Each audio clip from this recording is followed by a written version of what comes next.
A very good morning to all of you. Welcome you all in class 12 economics. So as you already know that we have completed whole syllabus of economics. So from the previous few classes we were continuously revise all the chapters. We have solved many numerical questions as well as we have discussed about the many chapters. So in today's class again we are going to study the chapter that is foreign exchange rate. Okay. So in the last few days we have studied what is the foreign exchange rate, what is the meaning of the foreign exchange rate, and what are the different types of the foreign exchange, where the foreign exchange rate will determine from at which situation or the through which the foreign exchange rate will determine. We will already discuss in the previous classes.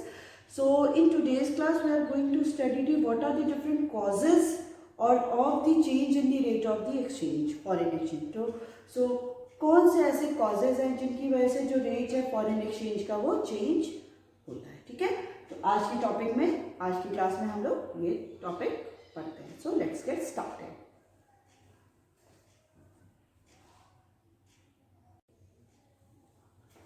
Okay, so let's discuss the causes of change in rate of causes of rate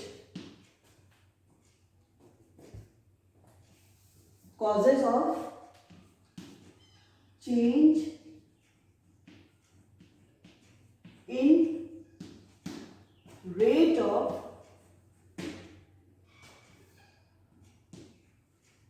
foreign exchange.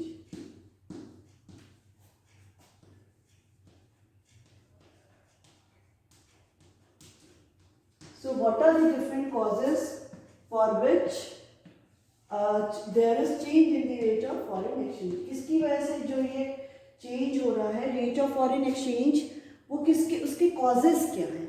तो इसमें कह रहा है the foreign exchange rate may rise or fall depending upon the change in demand or the supply of the foreign exchange.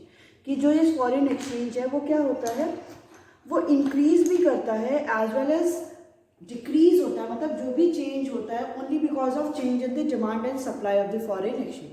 ठीक है, हमने ये पढ़ा था कि जो टाइप्स होता है फॉरेन एक्सचेंज रेट सिस्टम वो किस पे बेस्ड होता है, फिक्स एक्सचेंज रेट सिस्टम पे, फ्लोटिंग एक्सचेंज रेट सिस्टम, और भी which is also called the flexible exchange rate system, as well as the next one is managed floating. So in the fixed exchange rate system all the foreign exchange rate will determined by the government. Next one is flexible exchange rate, all the foreign exchange rate will determined by the market forces, that is demand and supply. And in the managed floating it is the combination of the both, that is flexible as well as the government or the fixed exchange rate system. Okay, first of all the changes will done by the market forces, demand and supply, when it is not controllable in the hand of the demand and supply. So ultimately it shifted to the any government, and in the government it's all about, it's done by the basically the central bank of any country. So in India the central bank is Reserve Bank of India. So it will determine all the foreign exchange rate system. So on which rate the foreign currency will be changed. Okay, तो हमने ये पढ़ लिया था.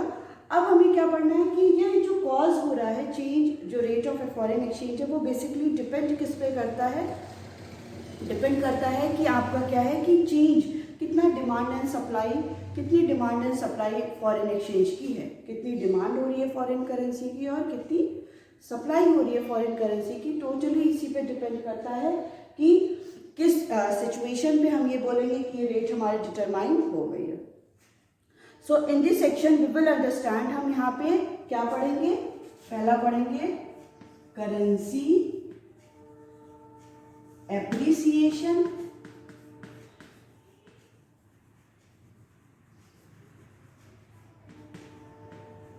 and second we will discuss currency depreciation.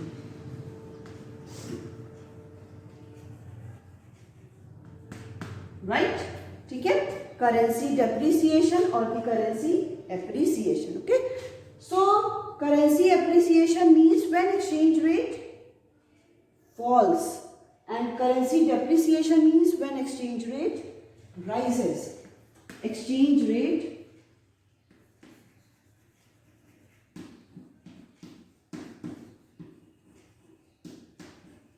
rises in the case of currency depreciation. जब currency क्या होती है, डेप्रिशिएट होती है, उसमें जो एक्सचेंज रेट है वो क्या करता है, राइज करता है. और एप्रिसिएशन में क्या होता है, exchange rate falls. Exchange rate क्या होता है, वो फॉल हो जाता है. ठीक है, currency appreciation and the currency depreciation. Currency appreciation means कि जो करेंसी है वो क्या हो रही है, एप्रिशिएट हो रही है. एप्रिशिएट और डेप्रिशिएट अभी हम लोग आगे पढ़ेंगे. इसमें कह रहा है कि एक्सचेंज रेट क्या होता है, जो जिस रेट पे हम करेंसी को एक्सचेंज कर रहे हैं, $1 इक्वल टू 50 और दी 60 और दी 80, उस केस में क्या होता है, ये जो एक्सचेंज रेट होता है वो फॉल कर जाता है, वो कम हो जाता है. दैट मीन्स अब ये $1 क्या हो सकता है, ये जो 70 था वो क्या हो जाएगा, 60 हो जाएगा. तो यहाँ पे जो भी एक्सचेंज रेट था वो क्या हो गया, फॉल हो गया. ठीक है, अब नेक्स्ट ये इस पे क्या कह रहा है कि करेंसी डेप्रिसिएशन. करेंसी क्या है, करेंसी की वैल्यू क्या हो रही है, डेप्रिशिएट हो रही है. डेप्रिशिएट होने का मतलब है कि जो एक्सचेंज रेट है, जिस रेट पे करेंसी क्या हो रही है, एक्सचेंज हो रही है, वो क्या हो जाएगा, राइज हो जाएगा. सो दैट $1 इक्वल टू पहले क्या था, 70 रुपीज था, अब वही $1 इक्वल टू क्या हो जा रहा है, 50 रुपीज हो जा रहा है. तो exchange rate, sorry this is depreciation ना, सो $1 इक्वल टू ₹80 हो जाएगा. मतलब एक्सचेंज रेट क्या हो गया, जिस रेट पे पहले हम 70 रुपीज में क्या कर रहे थे, चेंज कर रहे थे, अब हमें $1 पे कितना देना पड़ रहा है, 80 रुपीज देना पड़ रहा है. ठीक है, तो ये क्या हो जा रहा है, करेंसी का डेप्रिशिएट हो रहा है. एक्सचेंज रेट क्या है, पहले जो रेट से उससे ज़्यादा इंक्रीज हो जा रही है. डेप्रिशिएट अप्रिसिएशन की बात करते हैं तो पहले हम लोग $1 इक्वल टू 70 दे रहे थे, 70 रुपीज़, अब $1 इक्वल टू 60 रुपीज़ दे रहे हैं, क्योंकि एक्सचेंज रेट क्या हो गया है, फॉल कर गया है. ये इसका केस है. And the when we talk about the currency depreciation, तो एक्सचेंज रेट क्या हो जाता है, वो राइज हो जाता है. तो पहले $1 इक्वल टू 70 दे रहे थे, अब $1 इक्वल टू 80 दे रहे हैं. ठीक है, तो ये जो दे रहा है कि कॉजेस क्या है कि रेट ऑफ जो हमारी फॉरेन एक्सचेंज है वो चेंज हो रहा है. तो इसका बेसिक रीज़न यही है कि only because of the change in the demand and supply of the foreign exchange, कि जो डिमांड और सप्लाई है फॉरेन एक्सचेंज की वो चेंज हो रही है. Only because of that there is changes in the foreign exchange. So in this we have to discuss two elements or the 2 points, that is currency appreciation and currency depreciation. When we talk about the currency appreciation, the exchange rate will be fall. exchange rate क्या हो जाएगा, वो fall कर जाएगा. Next अगर हम पढ़ते हैं करेंसी डेप्रिसिएशन, तो एक्सचेंज रेट क्या हो जाएगा, वो राइज कर जाएगा. ठीक है, एक्सचेंज रेट राइज हो जाएगा. पहले हम लोग करेंसी एप्रिसिएशन में $1, पहले हम लोग का जो रेट था वो क्या था, $1 इक्वल टू 70 रुपीज़ था. बट जैसे ही करेंसी अप्रिशिएट हो गई है तो वो $1 अब हमें 60 रुपीज़ देना पड़ रहा है. नेक्स्ट है आपका करेंसी डेप्रिसिएशन. जो डेप्रिसिएशन होता है तो जो एक्सचेंज रेट है, जिस रेट पे हम अपनी करेंसी को और किसी अदर कंट्री के पर्सपेक्टिव में डिटरमाइन करते हैं, वो क्या हो जाती है, वो राइज हो जाती है. तो पहले हमको $1 इक्वल टू 70 रुपीज़ देना पड़ा था, अब $1 इक्वल टू 80 रुपीज़ देना पड़ा है. ठीक है, तो ये हो गया causes of the change in the rate of the foreign exchange. Now we will discuss these two topic one by one. हम इन दोनों टॉपिक को क्या करेंगे, one by one पढ़ेंगे along with the diagram के साथ, जिसमें हम सबसे पहला स्टार्ट करते हैं करेंसी डेप्रिसिएशन.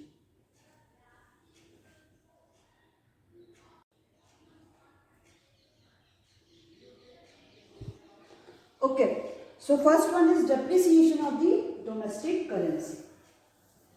कि अगर हम लोग ये अगर पढ़ते हैं कि depreciation of the domestic currency, मतलब जो हमारी करेंसी है, डोमेस्टिक करेंसी है, वो क्या हो रही है, डेप्रिशिएट हो रही है।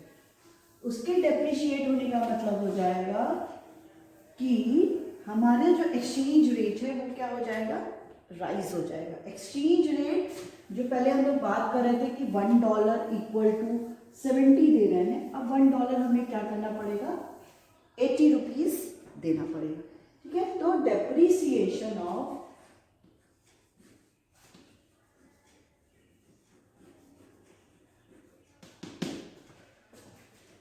डोमेस्टिक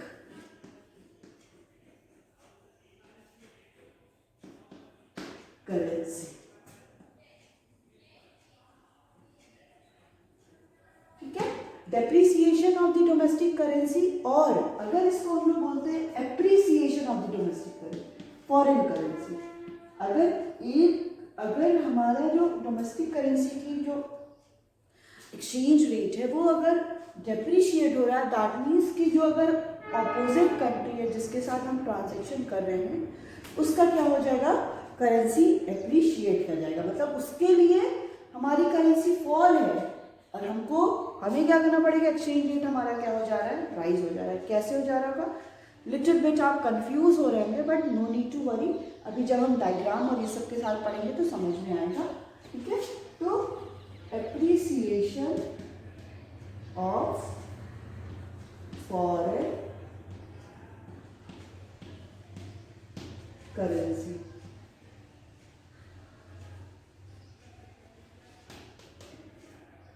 ठीक है। अब कह रहा है depreciation of the currency refers to the decrease in the value of the domestic currency in terms of the foreign currency. मतलब अगर डेप्रिसिएशन हो रहा है करेंसी का, इसका मतलब हो जाएगा कि जो डोमेस्टिक करेंसी है वो क्या कर जा रही है, फॉल कर जा रही है in terms of the foreign currency. As I already told to you all कि हम जब भी अपनी करेंसी का, हमारी करेंसी की जो वैल्यू है, मतलब हमारी करेंसी की जो वैल्यू ऑफ मनी जिसकी बात करते हैं, जो परचेजिंग पावर होता है, वो इतना ज़्यादा पावरफुल नहीं है कि हमारी कंट्री की करेंसी हम किसी और कंट्री की करेंसी को हम अपने टर्म्स में क्या करें, उसको डिटरमाइन करें। इसलिए हम क्या करते हैं, कोई ऐसी कंट्री जो डेवलप्ड है, जो एफ्लुएंट है, जिसके पास इतने कैपेबल है, उसकी कंट्री की जो वैल्यू ऑफ मनी है वो क्या है, बहुत अच्छी है, तो हम उसी के कंटेक्स्ट में क्या करते हैं, अपने एक्सचेंज रेट को डिटरमाइन करते हैं। ठीक है, तो यहाँ पे depreciation of the domestic currency और the appreciation of the foreign currency का मतलब होता है कि decrease in the value of the, decrease in the value of the, अगर हम लोग बात करते हैं domestic currency in terms of the foreign currency, foreign currency के टर्म्स में हमारी जो करेंसी है, डोमेस्टिक करेंसी है, वो क्या कर जा रही है, फॉल कर जा रही है। ठीक है, इसको हम लोग क्या बोलते हैं, depreciation of the domestic currency. It occurs when there is increase in the domestic price, domestic currency price. ये क्यों होता है, इसके पीछे रीजन है कि जो भी डोमेस्टिक करेंसी है उसकी प्राइस में क्या हो गया, वो इंक्रीज कर गई है। मतलब exchange rate to buy a foreign currency, मतलब एक फॉरेन करेंसी को बाय करने के लिए हमारी जो कंट्री की करेंसी की जो प्राइस है वो क्या कर गई है, राइज कर गई है। मतलब पहले अगर हमको $1 का मतलब अमेरिका से कुछ गुड्स को लेना था, इंपोर्ट एक्सपोर्ट, हम फॉरेन ट्रेड की बात ही कर रहे हैं इसमें, क्योंकि फॉरेन एक्सचेंज हो रहा है, तो पहले हम $1 अगर उनसे $1 का सामान ले रहे थे, गुड्स ले रहे थे, तो हमें क्या था कि 60 रुपीज़ और 70 रुपीज़ ही देना पड़ा था। हम अपना 70 रुपीज़ देते थे तो उनका $1 का हमें गुड्स मिल जाता था। But now due to depreciation we have to pay 80 rupees instead of 70। अब हमें क्या करना पड़ा है कि जो हम पहले $1 में 70 रुपीज़ का क्या कर रहे थे, गुड्स ले रहे थे, अब क्या करना पड़ रहा है कि अब हमें $1 में 80 रुपीज़ पे करना पड़ रहा है। 80 रुपीज़ पे करना पड़ा है, तब हमें वही डार्ट गुड हम अपनी कंट्री में मंगा पा रहे हैं। नहीं तो अब क्या हो जाएगा, हम अगर नहीं कैपेबल है, हम नहीं पे कर सकते, तो we can't do any kind of trade, हम ट्रेड भी नहीं कर सकते हैं। इस कंडीशन पे क्या है, ये इसको हम लोग बोलते हैं डोमेस्टिक करेंसी का क्या हो रहा है, डिप्रिसिएशन हो रहा है। डिप्रिसिएशन मतलब कि एक्सचेंज रेट क्या हो जा रही है, फॉल कर जा रही है, बट जो वैल्यू है मनी की जो वैल्यू है वो क्या हो जा रही है, मनी की जो वैल्यू है वो क्या कर जा रही है, राइज कर जा रही है। ठीक है, पहले हमें $1 में 70 रुपीज देना पड़ा था, अब $1 में हमें 80 रुपीज देना पड़ रहा है। ठीक है, तो अगर हमको फॉरेन करेंसी का 1 यूनिट बाय करना है तो पहले के कंपैरेटिवली अब हमें हायर प्राइस को पे करना पड़ेगा। ठीक है, ये होता है आपका depreciation of the domestic currency और the appreciation of the foreign currency. ठीक है, इसमें एक एग्जांपल दे रहा है, if price of the $1 rises from 60 to 70। ठीक है, कि अब जो प्राइस है $1 का जो प्राइस है, $1 का जो प्राइस है पहले 60 रुपीज था, अब वो $1 का प्राइस क्या हो गया है, 70 रुपीज हो गया है। So this situation is called the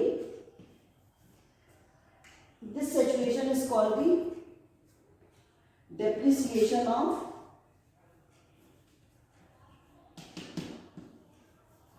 domestic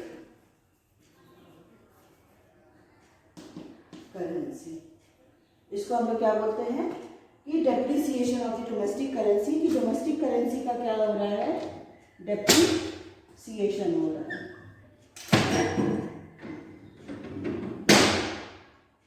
right, ठीक है, तो depreciation of the domestic currency किसको बोलेंगे, कि जब जो हमारी करेंसी की जो वैल्यू है वो क्या कर जा रही है, फॉल कर जा रही है। मतलब जो हमारी जो पहले हमें 160 रुपीज में ही वो कोई गुड्स मिल जा रहा था 1 यूनिट, अब हमें क्या करना पड़ रहा है, हमें 70 रुपीज पे करना पड़ रहा है।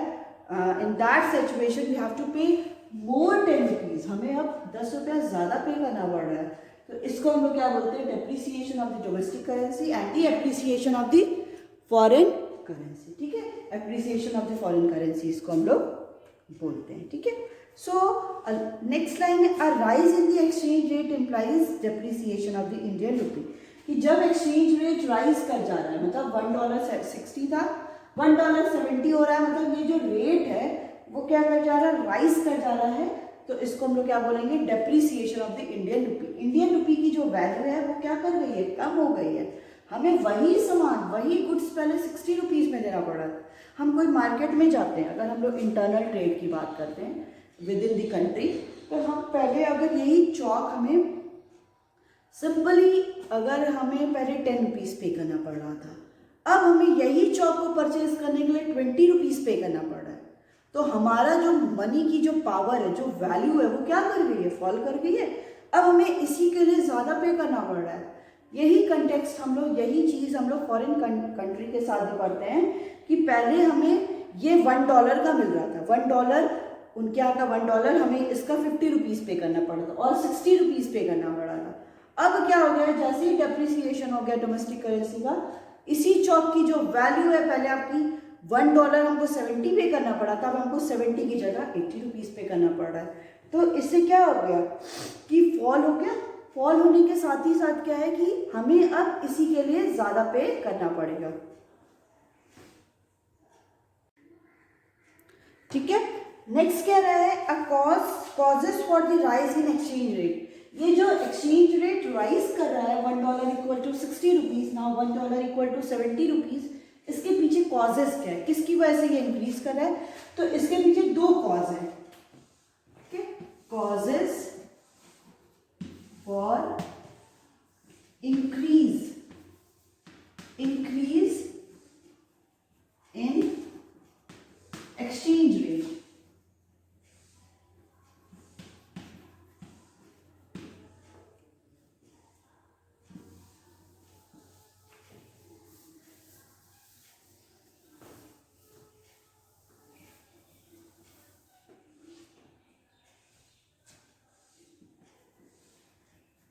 Causes for increase in exchange rate।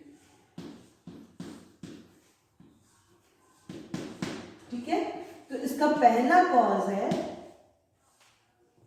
Increase in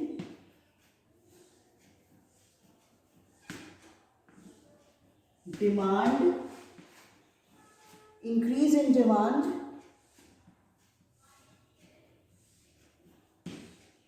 for foreign exchange, for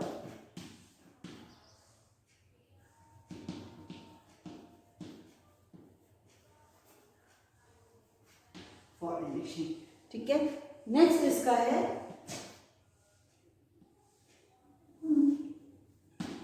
decrease in, I have already told you all कि ये जो इंक्रीज और डिक्रीज हो रहा है, ये जो एप्रिसिएशन और डेप्रिसिएशन हो रहा है, it is only because of the changes in the demand and supply of the foreign exchange. कि फॉरेन एक्सचेंज की जो डिमांड है और जो सप्लाई है उसके चेंज होने की वजह से ही अप्रिसिएशन और डिप्रिसिएशन हो रहा है।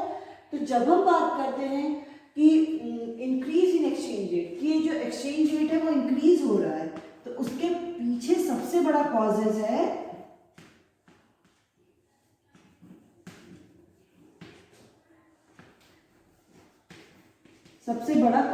इसके पीछे आपका इंक्रीज इन डिमांड। डिमांड किसकी इंक्रीज हो जा रही है? जो फॉरेन एक्सचेंज है उसकी डिमांड क्या हो जा रही है? इंक्रीज हो जा रही है। और जो उसकी सप्लाई है, मतलब हम पहले क्या था, लोग कम डिमांड कर रहे थे, बट अब डिमांड क्या हो गई है।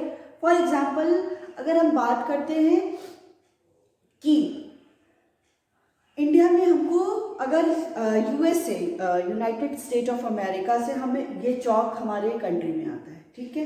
ये चौक जब हमारी कंट्री में आता है, अभी क्या हुआ कि इंडिया में बहुत सारे स्कूल्स ओपन हो गए, बहुत सारे इंडिया में सीबीएसई से लेके ICSE, UP state board, state boards के स्कूल ओपन हो गए। तो अब इसकी डिमांड क्या हो जाएगी? चौक की इंक्रीज हो जाएगी, क्योंकि लोगों को क्या है, चौक की जरूरत होती है स्कूल में ना। तो अब इसकी क्या है, डिमांड इंक्रीज हो जाएगी, इंक्रीज इन डिमांड, ठीक है। और आता ये कहाँ से है? यूएस से आ रहा है। और अब जब एक रैंडमली किसी की डिमांड क्या हो जाती है, बहुत ज़्यादा इंक्रीज हो जाती है, तो ऐसा ज़रूरी नहीं है कि सप्लाई क्या हो, बहुत ज़्यादा हो। तो उस कंडीशन पे इंक्रीज इन डिमांड इतनी ज़्यादा इंक्रीज हो गई और सप्लाई इतनी ज़्यादा नहीं हो पा रही है। तो डिमांड इंक्रीज हो गई और सप्लाई क्या हो गई है, वो बहुत कम हो गई है। जैसे ही सप्लाई क्या हो जाएगी, वो कम हो जाएगी, तो क्या होगा, अल्टीमेटली डेप्रिसिएशन हो जाएगा। मतलब पहले हम यही चौक $1.70 का ले रहे थे, अब अमेरिका क्या बोल रहा है कि नहीं, अब ये चौक का क्या है कि इसको क्या करना पड़ेगा, इसी के पीछे क्या है कि हमको $1, अब इसी चौक का $80 देना पड़ रहा है। तो अल्टीमेटली क्या हो जा रहा है, इस दोनों की वजह से, डिमांड इंक्रीज होने की वजह से फॉरेन एक्सचेंज की, जो फॉरेन एक्सचेंज हम कर रहे हैं, और उसकी सप्लाई इंक्रीज होने, सप्लाई की डिक्रीज होने की वजह से हमारी कंट्री में क्या हो जा रहा है, हमारी करेंसी का क्या हो जा रहा है, डेप्रिसिएशन हो जा रहा है, ठीक है। ये एग्जाम्पल आपको आई थिंक सो समझ में आया होगा कि कैसे ये डिमांड और सप्लाई क्या कर रहा है, उस पर इम्पैक्ट कर रहा है, ठीक है। तो अब हम क्या करते हैं, वन बाय वन इसको सबसे पहला पढ़ते हैं हम लोग, increase in demand for the foreign exchange, ठीक है। Increase in demand for the foreign exchange को हम लोग एक डायग्राम के साथ भी पढ़ेंगे, डायग्राम के साथ इसको पूरा इलाबोरेट करेंगे। तो सबसे पहले हम लोग क्या बनाएंगे, इक्विलिब्रियम की कंडीशन बनाएंगे। यहाँ पे हम लोग लिखेंगे rate of foreign exchange, foreign exchange का रेट यहाँ पे क्या होगा, यहाँ पे लिखेंगे क्वांटिटी, ठीक है। अब हम क्या करेंगे, सबसे पहले हम क्या करते हैं, डिमांड एंड सप्लाई को इंटरसेक्ट करके वहां पे इक्विलिब्रियम की कंडीशन बनाते हैं, ठीक है। ये आपका अगर m ले लेते हैं हम लोग, OMOR, एक्स रेट है तो हम लोग R से इसको डेनोट कर रहे हैं। ये पॉइंट हो गया आपका इक्विलिब्रियम का। अब कह रहा है, सबसे पहले हम इंक्रीज इन डिमांड पढ़ रहे हैं, ये आपका डिमांड कर, ये आपका सप्लाई का।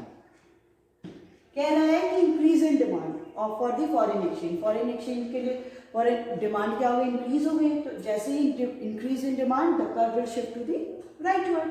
कर्व हमारा क्या होगा, ये राइटवर्ड शिफ्ट हो जाएगा, राइट। अब देखिए यहाँ पे इक्विलिब्रियम की कंडीशन भी, इक्विलिब्रियम की सिचुएशन भी क्या हो गई, चेंज हो गई है। अब हमें यहाँ पे इक्विलिब्रियम मिल रहा है,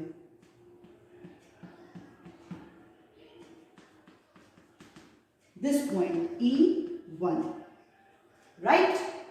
ई पॉइंट से अब इक्विलिब्रियम क्या हो गया है, शिफ्ट हो गया, दैट इज E1। अब इसके शिफ्ट होने से क्वांटिटी भी क्या हो गई है, शिफ्ट हो गई है OM1, ठीक।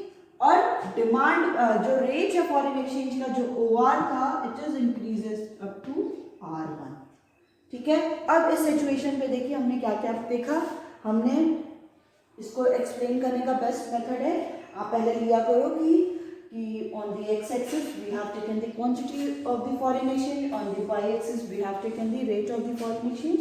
जहाँ पे क्या आ रहा है, first of all we will make a equilibrium point where the demand and supply intersect to each other, and when the exchange rate rises, so the when there is increase in the demand, when there is increase in demand, जब क्या हो रहा है, demand क्या हो रहा है, increase हो रहा है, so the curve will shift to the rightward, curve हमारा क्या होगा, राइटवर्ड शिफ्ट होगा, so the new equilibrium is found, new equilibrium point is found, so equilibrium is shifted from E to E1, E to E1 क्या हुआ, shift हुआ है, and due to shifting in the equilibrium point, the rate of the foreign exchange is also increases from the OR to OR1, OR से वो OR1 को increase हुआ, equilibrium quantity भी क्या हो गई है, जो क्वांटिटी है, देखिए ये भी सिचुएशन हम ये नहीं कहते कि डिसइक्विलिब्रियम की है, इक्विलिब्रियम की है, क्योंकि जहां पे डिमांड और सप्लाई एक दूसरे को इंटरसेक्ट कर रहा है, that means that point is called the equilibrium, ठीक है। तो डिमांड पहला हम देखेंगे D से D1 शिफ्ट हुआ, नेक्स्ट E से E1 हो गया इक्विलिब्रियम, और रेट भी OR से OR1 हो गया, and this situation is called the depreciation of the domestic currency, because जैसे ही इंक्रीज इन डिमांड हुआ, देखिए एकदम सिंपल सा है, जैसे ही इंक्रीज इन डिमांड हुआ, रेट अपने आप इंक्रीज कर गया, OR से OR1 हो गया, ठीक है। तो ये क्या हो गया आपका, increase in demand for the foreign exchange. I think so ये समझ में आ गया होगा, ठीक है। नेक्स्ट आपका क्या कह रहा है, decrease in the supply, supply में क्या हो रहा है, डिक्रीज हो रहा है,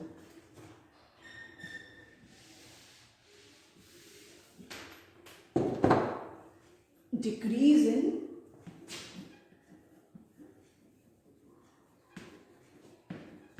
सप्लाई ऑफ फॉरेन एक्सचेंज, की सप्लाई में क्या हो रहा है, डिक्रीज हो रहा है। सेम प्रोसेस हम करेंगे, rate of foreign exchange and the quantity of foreign exchange. First of all, we will draw a new equilibrium point. Equilibrium point new, not new. Equilibrium point बनाएंगे E R M, ठीक है। This is D, this is S, right? कह रहा है decrease in supply, supply में क्या हो गया, डिक्रीज हो गया, तो जैसे ही सप्लाई में डिक्रीज होगा, then the curve will shift to the leftward, curve क्या होगा, वो लेफ्टवर्ड शिफ्ट हो जाएगा, S से S2 मान लेते हैं हम लोग इसको, S2 M2, जैसे इक्विलिब्रियम जब कर्व हुआ हमारा S से S2 हुआ, तो न्यू इक्विलिब्रियम बना हमारा, दिस O से OR1, M से M2, ठीक है। अब देखिए इसको डायग्राम को एक्सप्लेन करते हैं, सेम थिंग वही हुआ है, हम लोग कुछ भी नहीं किए हैं, यहाँ पे क्या बोलेंगे कि जैसे ही E से E2, जैसे ही एक्सचेंज रेट राइज हो रहा है, एक्सचेंज रेट राइज होने की जो मीन्स प्रॉब्लम क्या है, only because of the decrease in supply, जैसे ही सप्लाई डिक्रीज हुआ, then the curve will shift to the leftward shift होगा and make a S2, then equilibrium point is also shift from E to E2, right? equilibrium point आप देखिए OR से OR, इसको 2 ले लेते हैं क्योंकि 1 हमने उसमें लिया था, OR2 शिफ्ट हो गया and the quantities from leftward shift हो गई, OM से OM to OM, ठीक है। सो So these all are the reason for the depreciation of the domestic currency. First one is increase in the demand for the foreign exchange and the second one is decrease in the supply of the foreign exchange. Okay, so you have to show all these things. आपको ये show करना पड़ेगा कि curve हमारा कैसे shift हो रहा है. ठीक है, तो ये सारी चीजें बता के ही आपको क्या करना पड़ेगा, आगे इसको कंटिन्यू करना पड़ेगा.